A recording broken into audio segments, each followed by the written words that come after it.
Hello everyone. Welcome back. Uh, so today I'm going to talk about a very interesting topic. Continuing from where we left off. Uh, so today we will discuss: can the road to self-discovery lead to freedom? So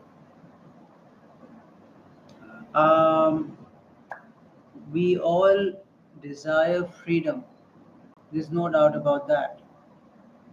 um, Sometimes we don't even realize that that is what we are seeking, but it's something so obvious that we don't pay attention to it. um, Majority of the people, they are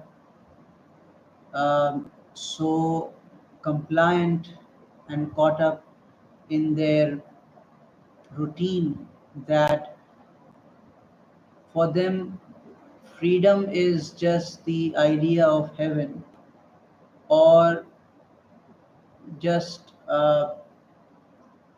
external uh, power, you know, uh, to do something. But actual freedom is something that very few people, they get to experience.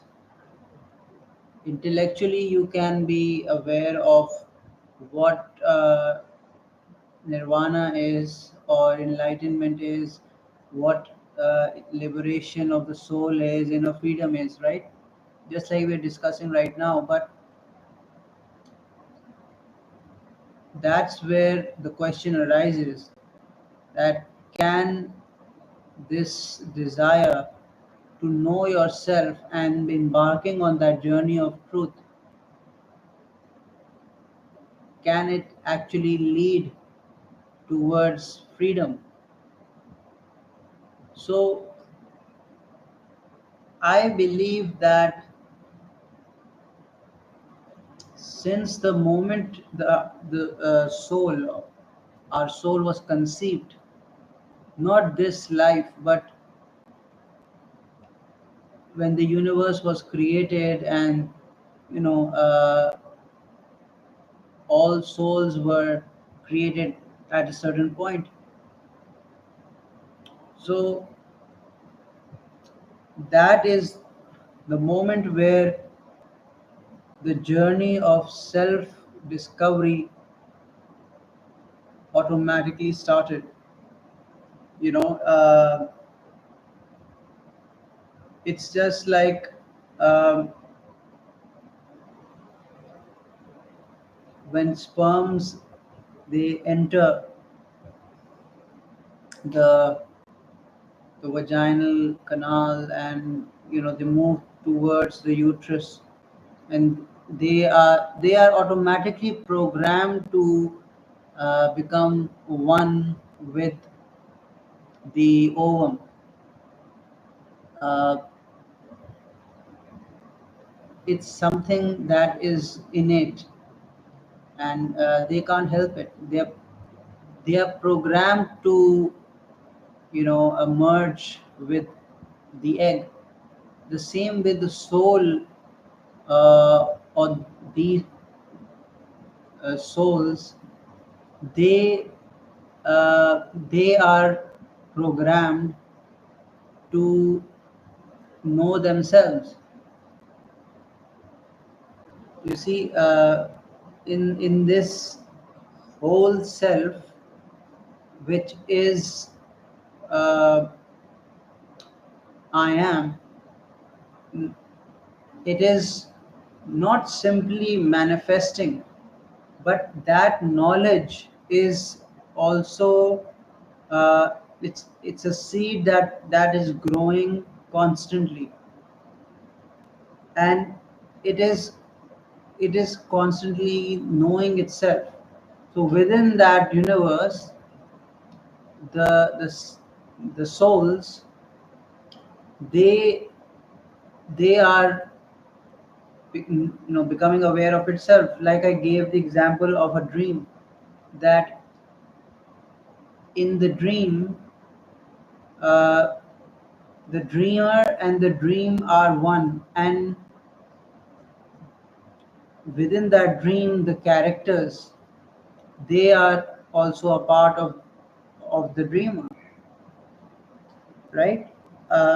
So the one who is in that dream is so deeply invested in that story, that if the character realizes that it is dreaming or experiencing a dream, it will try to escape from that, and eventually that character will, once it realizes its origin, it will wake up. So the same way, the soul has to go through its journey through, through many lifetimes, and the process, it just I mean it just keeps on manifesting. 'Cause imagine there are billions of souls, right? uh, and they're not just humans, but they're also other species. So you can say there are countless souls. But when we talk about human souls, the human soul is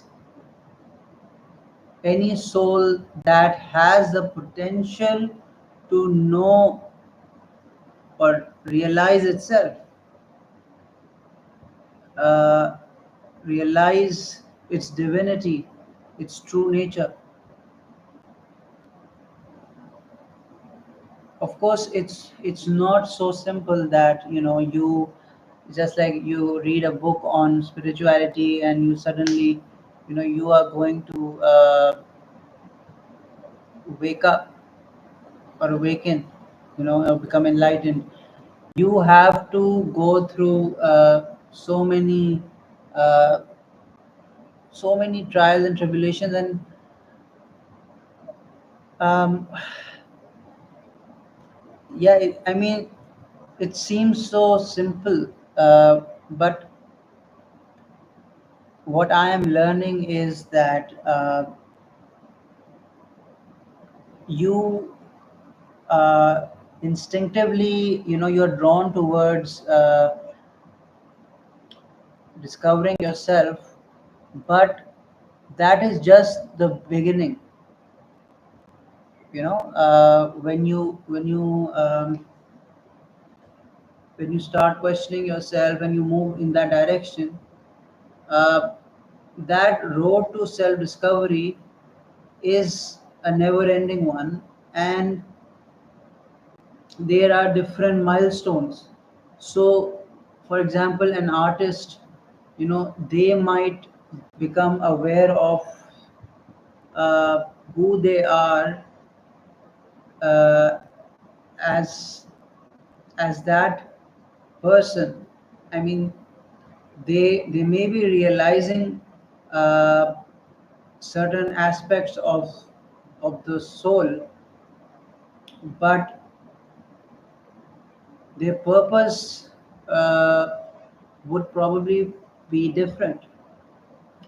you know that is in itself a part of the self realization, or self discovery, because when you are questioning who you are and what your purpose is, you begin with this person, and automatically it is going to affect the life of this person. There's no doubt about that. So it's very important to acknowledge that, you know, uh, that the journey is the goal, and we should not be attached to the outcome. You know, otherwise, you will keep on being disappointed, and you just want to hold on to uh, something for security, right? So, like I mentioned in the previous video, that when you are becoming aware or conscious of your I amness, the larger self, that is eternal and self-sufficient here and now. It is the truth, the reality, which is constant, omnipotent, with the invisible presence, the unconditional love you are surrounded by all the time. It is the observer, right? At the same time, it is creating, simultaneously. Now, that is the challenge. You know how one can remain in sync with with the higher self, or I am, um, because without faith and devotion it is impossible. I mean, um, we can't expect, certain experiences to liberate us. They might comfort us, they might help us on this journey. Everybody's journey is different, they are on a different level. Maybe in this life they will reach a certain state of consciousness, but their journey will continue. And you know it's like,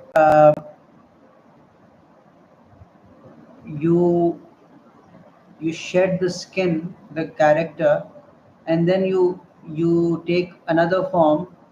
You you're continuing the journey, continuing where you left off, even though you may not even remember the past life. So you embrace that, and then you shed that skin, then you take another form, and this is how, it keeps on happening. But because there is this illusion of time and space, uh, we don't realize, how many times we have been born and died, and it seems like eternity. I mean, it seems, we don't we because we are not seeing things from uh, the unseen. So you see how interesting that is. So, uh, the reason why we feel imprisoned is because we are trying to hold on to the idea of freedom, and we see freedom literally, right? Maybe uh, the journey, in that life, it may liberate us externally. It may become political, right?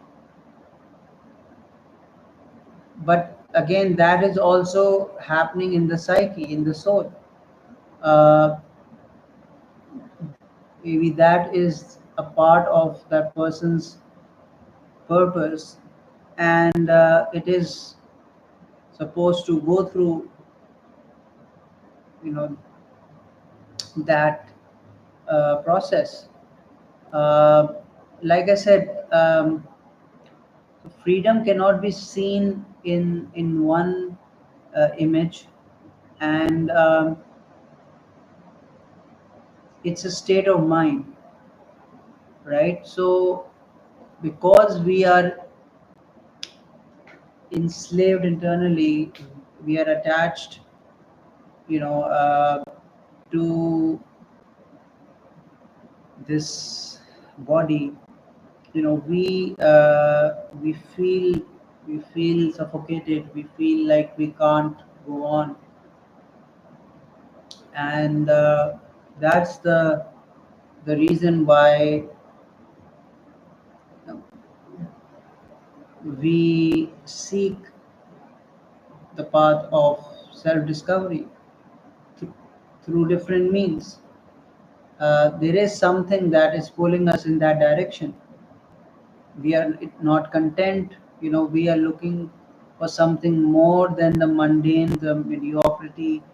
We something There is something there, some force pulling us uh, to follow our dreams, to follow our passion, our desire, our longing. And it's interesting how deep down we are actually seeking God or our inner self, but externally it's manifesting in different forms.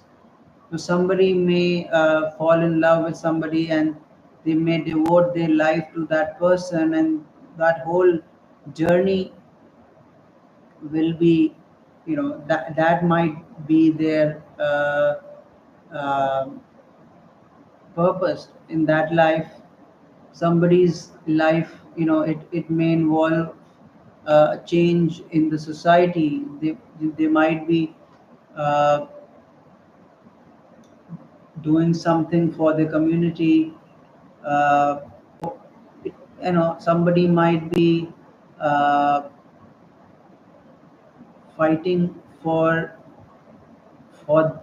the freedom of expression, or as an artist, you know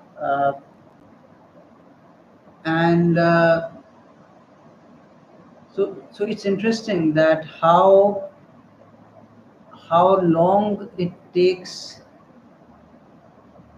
to reach a point where a person actually devotes themselves wholeheartedly.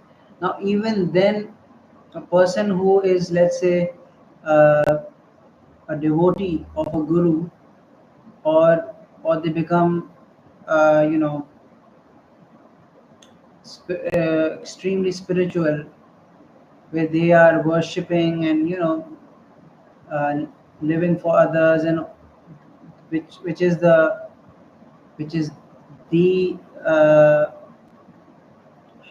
like the point where you are moving closer and closer towards truth.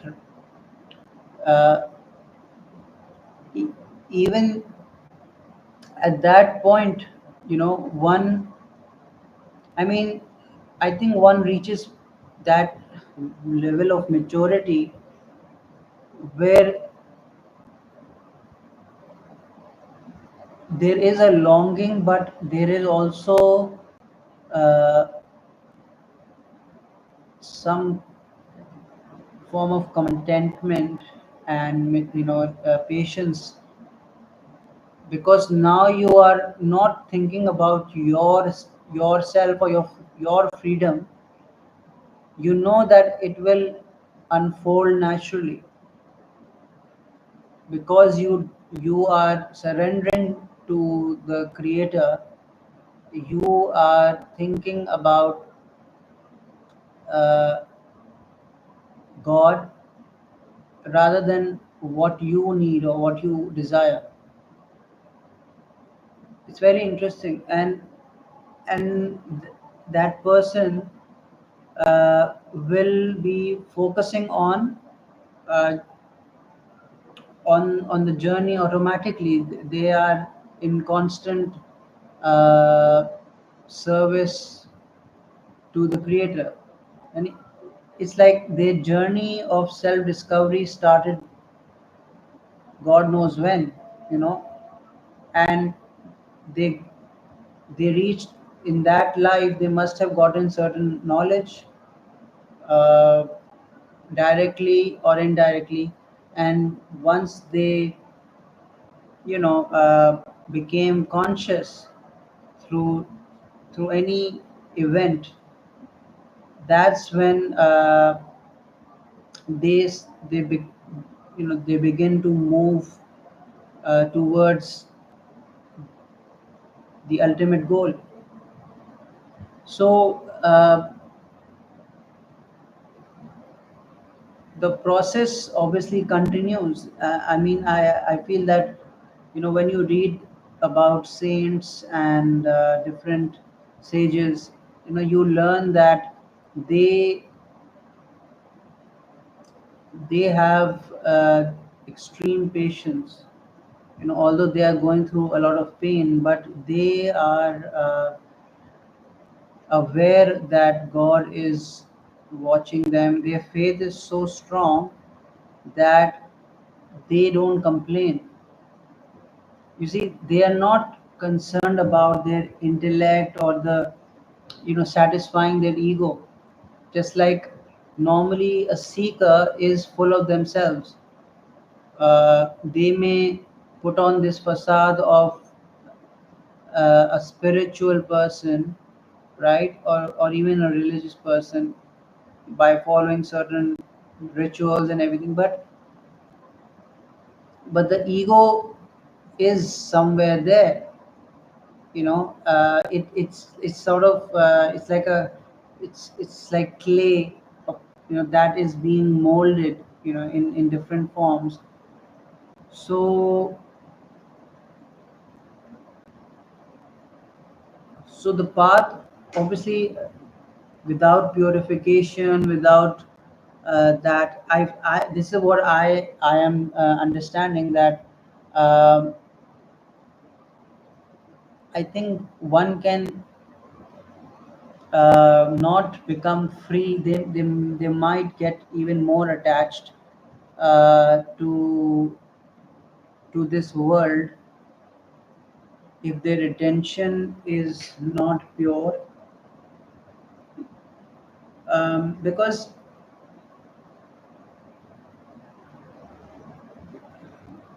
I mean,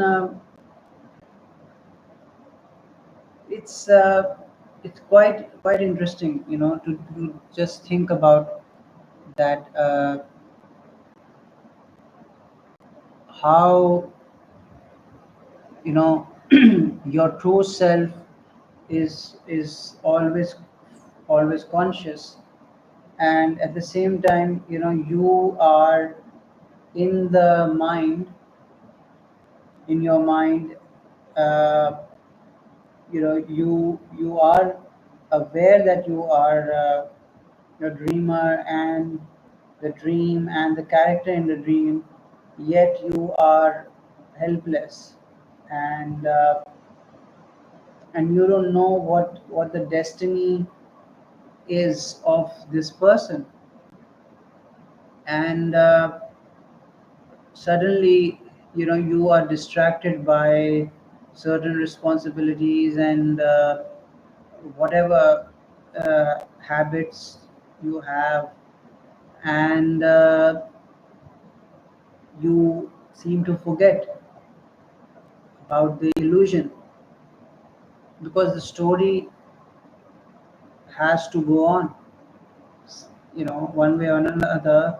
uh, you can even strive as much as possible to work consciously, but you still can't predict the outcome.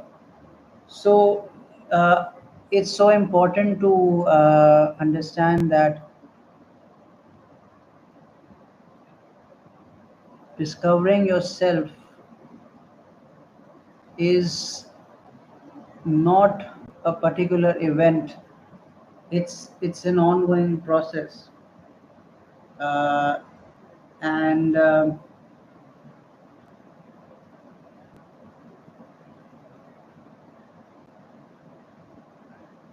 and that is what is sustaining itself as well.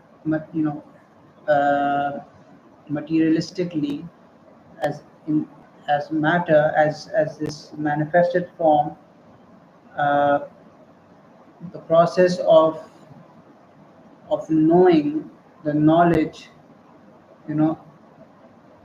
So every day you learn something new, you know, especially when you when you are coming in contact with people, you know, you're tempted, you realize how much you know, because knowledge will always manifest, you know, as a quality of thought or your actions, and one can be easily deceived that they are enlightened and awakened or whatever. And that's why one has to be honest with themselves, you know. Yes, meditation is important, but uh, the main thing is to understand what our purpose is, uh, and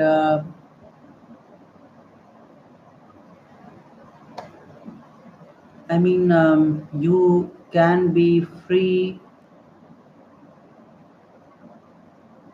only when you have completely, you know, devoted yourself to the creator, to your inner self. And I feel that uh, it it can only happen, like you can do whatever you want, uh, just to please God. You can try your best, but only when God or the I am, you know, it is pleased with you, or it lets you come, you know, uh, allows you to be liberated from this uh, madness. Only then you will become free or at peace. But it doesn't mean that the freedom is the end. Freedom is the beginning, and that process, you know, it continues, because the, the purpose is service. The purpose is not to set yourself free. Freedom is a part of that, you know, because from slavery we are moving towards freedom. But with freedom you know, you get a responsibility. Just like as human beings, we have a certain responsibility. So yeah, so I think today's session is enough. Do give me your feedback if you would like to share something, and I would love to hear from you all. So take care. Bye bye.